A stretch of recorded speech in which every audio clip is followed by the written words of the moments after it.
弟兄姊妹平安，今天是2026年的5月1号。今天的经文是诗篇31篇第1节到第5节，15节到16节，出埃及记第3章第1节到12节，使徒行传第7章第1节到16节。今天要跟大家分享的主题是传统与救恩。首先我们要问，传统能够使人得救吗？很明显的答案是否定的。再来我们要问，传统是救恩吗？更明白的否定更进一步的说，上帝的救恩不被传统所限制，坚持传统者则会因此而被拒绝了上帝的救恩。今天的旧约经文是摩西领受呼召的记载。对于摩西来说，这是人生另外一个大的转折，因为他从应该被溺死的希伯来婴儿变成了埃及王子，后来又因为拯救一位被虐待的希伯来人而杀了埃及士兵，变成了逃难者。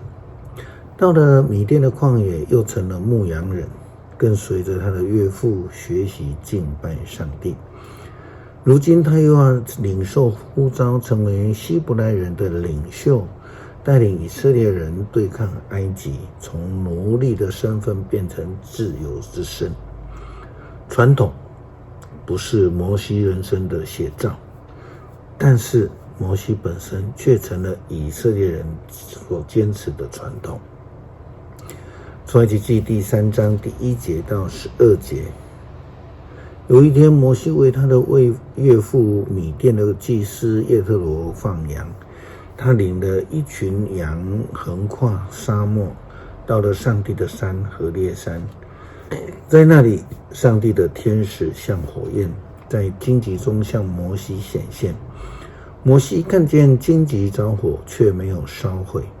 他想，这可怪了，为什么荆棘不会烧毁呢？我上前去看看吧。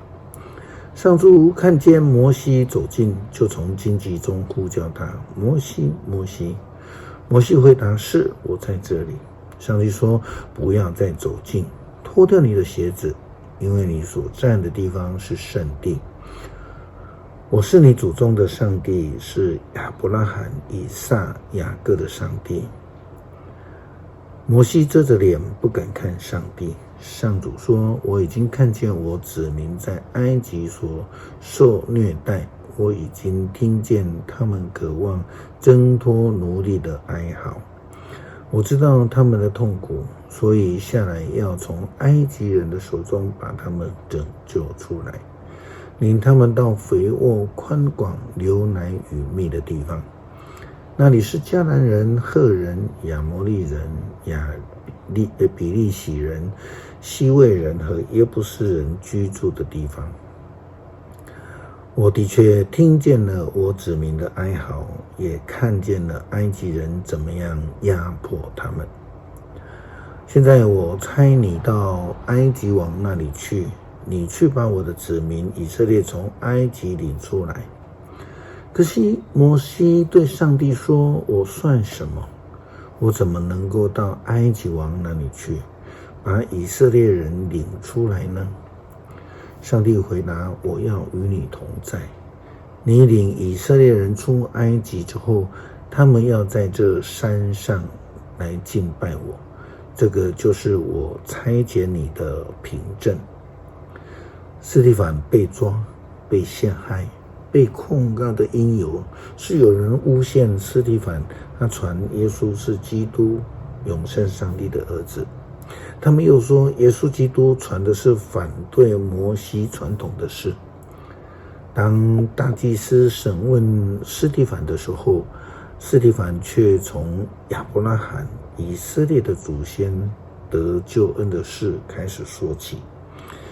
使徒行传第7章第1节到16节，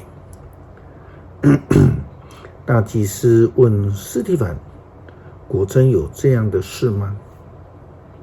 司提反回答：诸位父老弟兄们，请听，当我们的先祖亚伯拉罕在美索不达米亚还没有移居哈兰的时候，荣耀的上帝向他显现，对他说：你要离开你的故乡和亲族，到我所要指示你去的地方。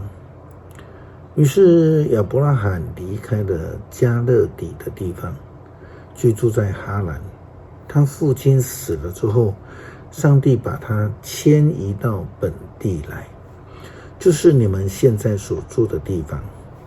当时上帝并没有给亚伯拉罕什么产业，连立足的地方也没有，但是上帝应许要把这块土地赐给他，作为他和他后代的产业。虽然那时候他还没有儿子，上帝对他这样说：你的后代要寄居外国，在那里做奴隶，受虐待400年。但是我要惩罚奴役他们的那一国，以后他们要离开那个地方，到这里来敬拜我。于是上帝和亚伯拉罕立约，以割礼为记号，所以亚伯拉罕在以撒出生第8天就给他行割礼。照样以撒给雅各行割礼，雅各给12个族长行割礼。族长们嫉妒约瑟，把他卖到埃及去，但是上帝与他同在，救他们脱离一切的灾难。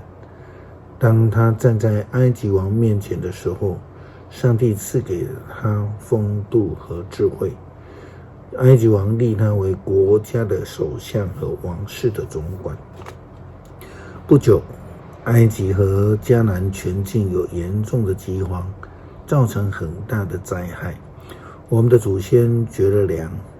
雅各听见埃及有了食粮，就便差遣他的儿子们，就是我们的祖先，到那里去。这就是第一次。第二次他们去的时候，约瑟和他的弟兄们来相认，埃及王由此认识了约瑟的家族。约瑟派人去见父亲雅各，让他跟全家来到埃及那里。来的亲族一共有75位。雅各南下到埃及，他和其他的祖先死在那里，他们的遗体被送到示剑，葬在亚伯拉罕用钱向哈摩的子孙买来的坟地里。亚伯拉罕没有摩西的传统，以撒、雅各甚至约瑟也没有摩西的传统，但都得到了上帝的保守、赐福与救恩。诗篇31篇第1节到第5节，15节到16节。上主啊，我向你寻求庇护，求你使我永不失败。你是公义的上帝，求你搭救我，求你垂听我的祈祷，立刻帮助我。